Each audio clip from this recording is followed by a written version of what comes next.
Madame la présidente, monsieur le ministre, monsieur le président de la commission des lois, monsieur le rapporteur, chers collègues, nous sommes réunis aujourd'hui car la situation de notre pays va nous contraindre une nouvelle fois à prolonger un état de fait, et je le regrette profondément.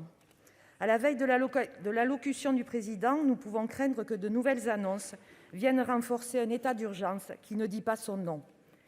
La situation que nous connaissons depuis mars est sans commune mesure et nous marquera tous durablement. J'ai à ce titre une pensée sincère pour tous nos concitoyens qui sont les premières victimes des mesures pourtant nécessaires que nous prenons. Nombreux sont les Français qui ont souffert et qui souffrent encore, soit du Covid, soit des mesures de restriction de liberté auxquelles la situation sanitaire nous oblige à consentir. Car depuis le mois de mars, ces mesures ont un impact sur tous les secteurs économiques de notre pays, qu'il s'agisse de l'artisanat, du commerce, du tourisme, de l'aéronautique et bien d'autres. Mais c'est aussi la vie sociale, avec nos proches, nos amis, les pratiques sportives et culturelles, les sorties au théâtre, au concert, au spectacle, les sorties entre amis, les repas au restaurant qui sont lourdement impactés. C'est encore les visites en EHPAD de nos parents âgés, les fêtes familiales qui deviennent impossibles pour raisons sanitaires et qui contribuent progressivement à un éloignement brutal et subi de ce qu'on aime.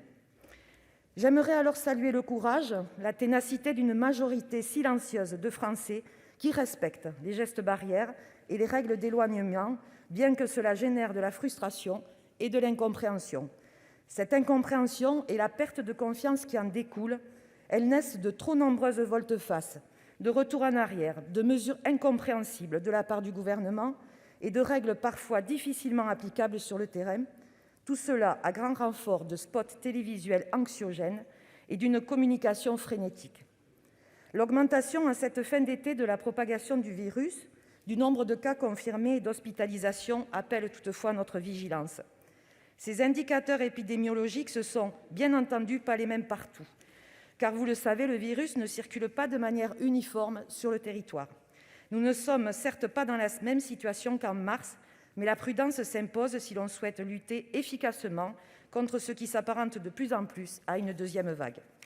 Pour en revenir au texte, je salue le travail effectué par la commission des lois, tout juste renouvelée, et par son rapporteur Philippe Bas.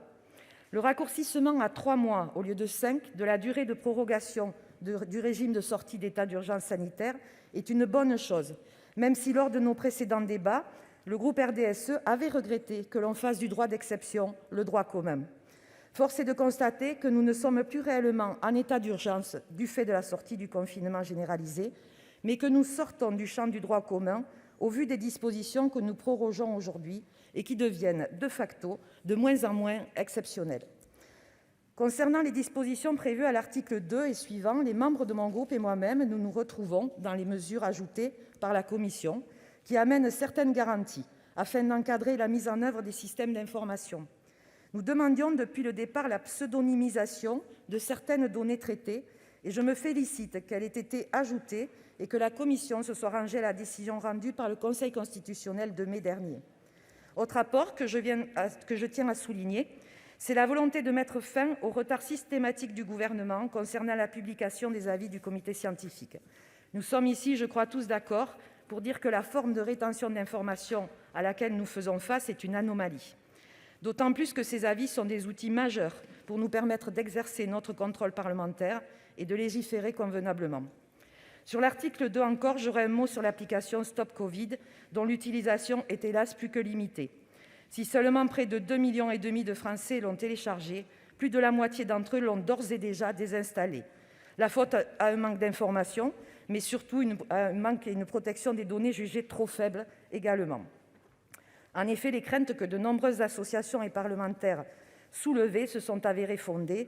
La première version de l'application ne respectait manifestement pas les normes RGPD jusqu'au 3 septembre dernier. Enfin, nous validons pleinement les mesures permettant la réunion des organes délibérants des exécutifs locaux. Si la période est difficile, la vie démocratique est un impératif qui doit suivre son cours aussi, et conserver l'idée qu'un simple avis du préfet soit nécessaire pour permettre de modifier le lieu de la réunion de l'organe délibérant est logique. Que ce soit dans nos agglomérations, nos territoires ruraux ou encore nos collectivités d'outre-mer, les restrictions sont de plus en plus pénibles pour la population. À nous de continuer le travail de pédagogie auprès de nos concitoyens.